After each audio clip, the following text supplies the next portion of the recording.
Hi everyone, my name's Bianca. I'm currently a sophomore at Syracuse University, and here is a tour of my room in my sorority house.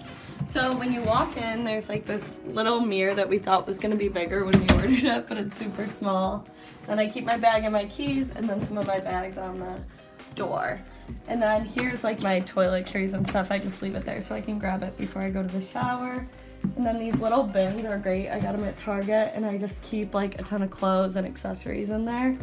And then down here I have my record player and my records, and then in here there's just more clothes.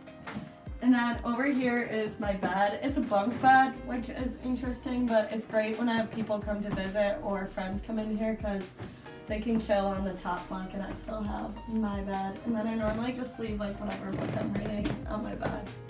And then over here is my desk. I keep a lot of random things around here, but normally just like my laptop's here, all my makeup, perfume, my lamp that's like super bright, and then my planner and like my weekly planner as well, and my backpack. And then down here we have a ton of space, so we just have this big bean bag. And then this is my roommate Jasmine. Hi. And that's her little desk area, bed, bunk bed. And then over here we have our TV that we love to have movie nights in here and also watch a ton of different shows. And then this we just keep like snacks and like all of our toiletries and stuff. And then we have this big fridge, which is super nice. So we have a lot of space in here, which is really good. And I love this room, and I hope you enjoyed my room tour. Thank you.